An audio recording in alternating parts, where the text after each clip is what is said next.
Hi, welcome to the comic review of Captain Marvel 26. Quite a key issue, this one. This one is all the way back from May 1973, and there's a lot of spoilers in this. I'm certain you know, of course, that Thanos, obviously Thanos in the story, is a key character, obviously, for the Marvel Universe, and goes on from the Cosmic Cube, etc., to Infinity Gauntlet, and much, much more.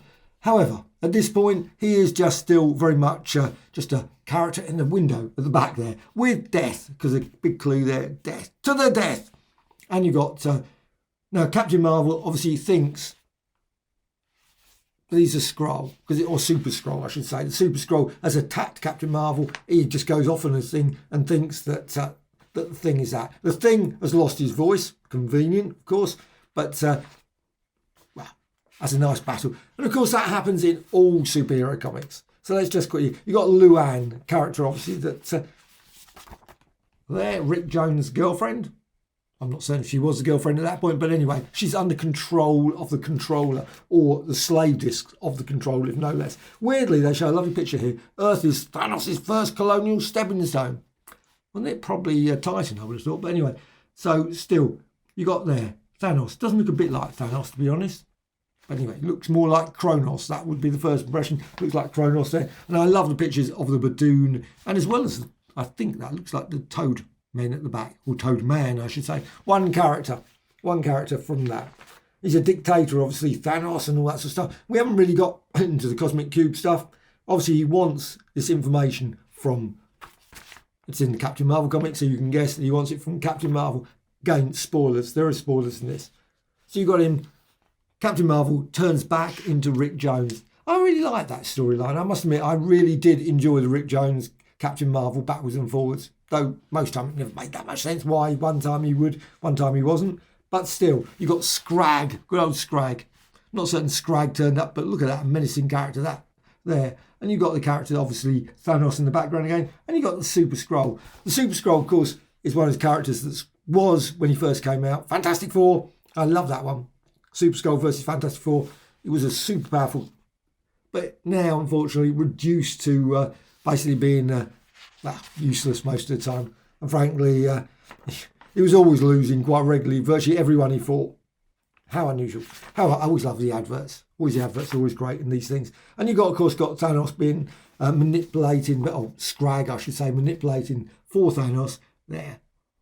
Well, you can always guess that it, of course, doesn't work as well for Scrag, etc. But of course, the storyline with Cosmic Cube goes further. And you got, see the Thing. You got a lot of great battle sequences, of course.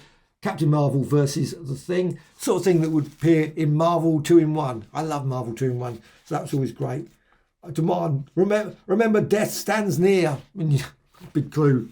Death is definitely standing near. You know, you've got problems there. She's only about 2 inches away. So, and of course, you've got the great battle between, I mean, it's a real dramatic battle between the Thing and Captain Marvel. Though, personally, I'm always surprised that Captain Marvel could do so well against the Thing. The Thing is so powerful, but still, obviously, there goes that. And it's to drive the sort of, the brain of, obviously, Captain Marvel insane. Again, a bit of a spoiler, sorry there. But of course, there's a twist.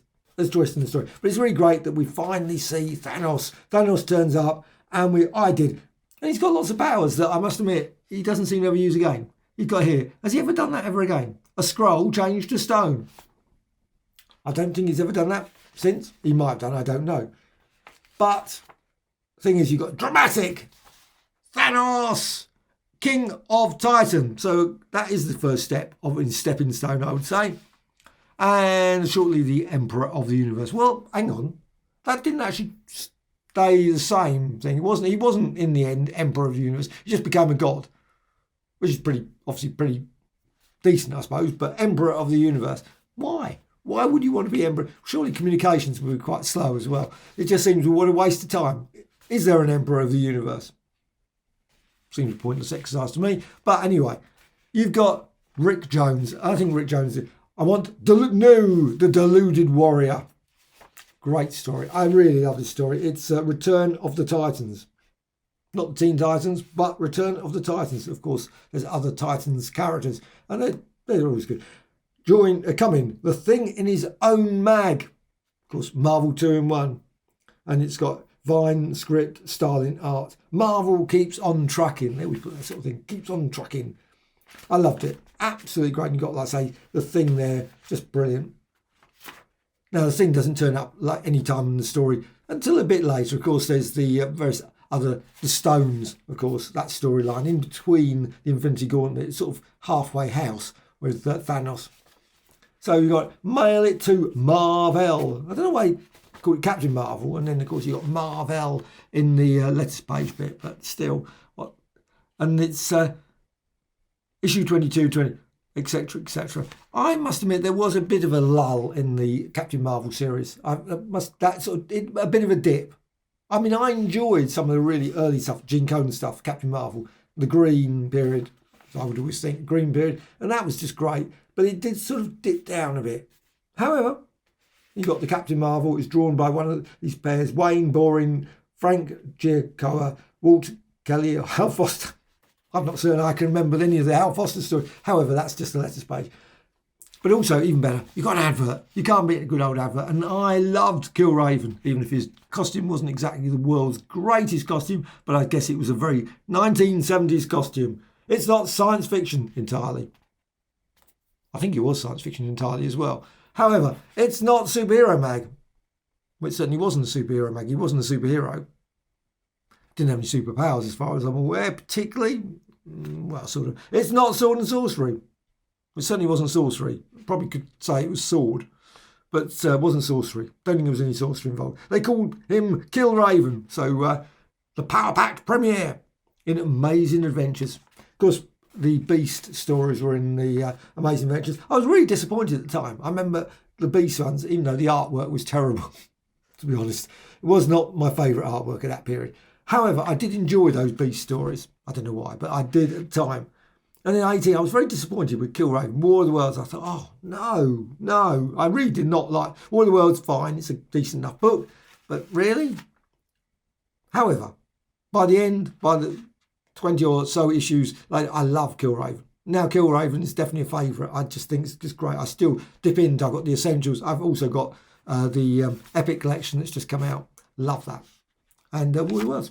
So this is just a great Captain Marvel. Now, issue 25 is quite expensive. It's because, of course, it's the first issue of that run with Thanos, etc. And it's obviously going to be... It was unfortunately the month I first started collecting Marvel, March 1973. Weirdly, this does not have a checklist.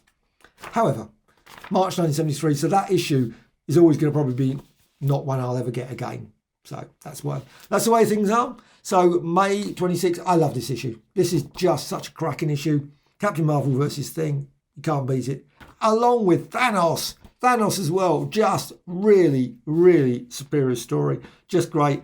I would suggest checking it out in the various trade paperbacks, Marvel Masterworks or whatever. And other issues. Be lovely to see. Could they bring this out in something else as well? Anyway, I'm certain they are. So, issue 26, brilliant.